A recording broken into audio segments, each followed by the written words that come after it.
It's all here. Everything regarding the iPhone 17 series is leaked as we step into the official iPhone 17 launch day. From insane camera upgrades that Samsung should really look out for, along with the biggest battery we have ever seen on an iPhone 17 Pro Max, even bigger than Samsung's big Ultra flagship, something that never happened before, and crazy performance gains. So let's dial it back and start off with the design. We have seen the new iPhone 17 design countless times, and now it is further confirmed from a third-party brand. The famous D brand has fully leaked the iPhone 17 lineup. You can see the iPhone 17, the Pro and the Pro Max model in the middle, and the extremely thin iPhone 17 Air. I quite like the iPhone 17 Pro's design. The enhanced camera island is looking pretty cool, along with the two-tone finish. This bottom part is actually for the wireless charging. We also have exciting colors. Of course, orange seems to be the most popular color. The standard 17 is pretty much the same as standard 16 from last year, so no changes there. On the other hand, I'm not quite sure if I like the design of the iPhone 17 Air. It only has single camera on the back, considering the price will be nearly $1,000. At least Samsung gave us the ultra wide angle lens with the S25 Edge, but this one is quite lacking in the camera department, especially for a 2025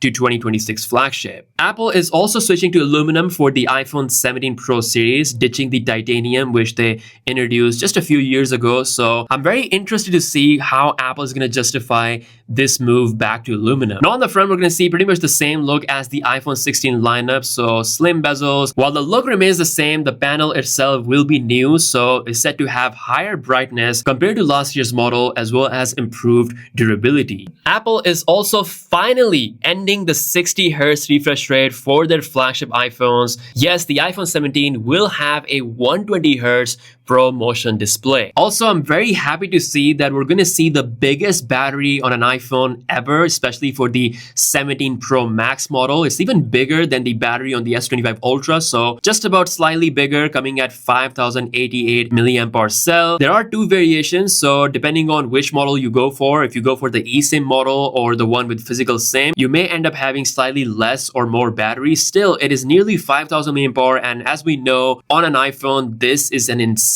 battery to have. The iPhone 17 Pro Max could be the absolute battery champ out of all the flagship models out there. Again, we will be testing that out on the channel. Even the standard Pro and the non-Pro model have a decent upgrade to the battery size, so this is a great news indeed. However, I have my concerns regarding the iPhone 17 Air. Only 3000 mAh cell is definitely on the small side considering the display itself, which is a lot bigger, so it's quite a bit of a drastic decrease of battery compared to the Plus model from last year. Again, we'll see how this will perform in real life. Now, perhaps the biggest upgrade is coming regarding the camera performance of the iPhone 17 Pro series. The back design change signifies Apple's big move regarding the camera, so we're now getting 348 megapixel lenses with a brand new reported 8x optical zoom. This is no ordinary 8x optical zoom. This is going to be a continuous optical zoom going from 5 to 8x, meaning unlike other flagships like Galaxy S25 Ultra where they have a fixed 5x zoom,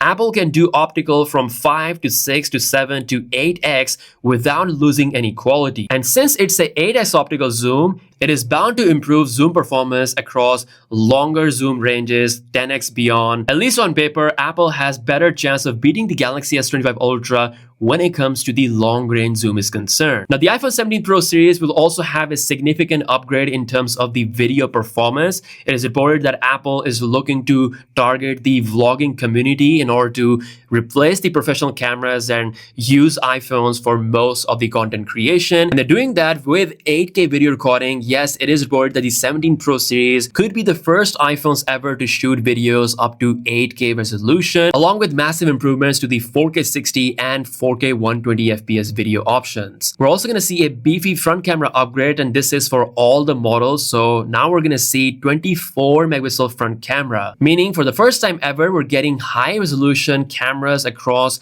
everywhere on the iPhone 17 Pro series especially. I will be doing a detailed camera test very soon, so make sure you subscribe to the channel. Now under the hood, we'll see Apple A19 chip for the iPhone 17 and the 17 Air with 8 gigs of RAM for the non-Pro and the Air model and 12 gigs of RAM for the Pro lineup, giving the iPhone 17 Pro series the largest RAM that Apple has ever put inside an iPhone. And to top it all off, we're gonna see the iOS 26 with liquid glass design fully cooked in. I don't think Apple is on par with Google or Android ecosystem when it comes to AI features are concerned. But what they do have is an extremely beautiful looking UI. I really like the liquid gloss look. And last but not the least, we have some information on the pricing of the iPhone 17 series. Apparently, the iPhone 17 could start at the same price as last year's iPhone 16, but the Pro model could see up to $100 to $200 price increase. We could see Apple not releasing a 128GB version for the first time and just give 256GB storage as the base offering. Of course, that also means you're paying more for the base price for these phones, meaning there is likely a price increase. Also, the iPhone 17 Air is set to start at $1,000 to $1,100, so it's also not as cheap as last year's Plus model. With all things considered, this is looking like the most expensive iPhone lineup of all time. So there we go. Let me know your thoughts in the comment section below. What are you looking forward to regarding the iPhone 17 series? Stay tuned for all the coverage. I'll see you guys later. Peace out.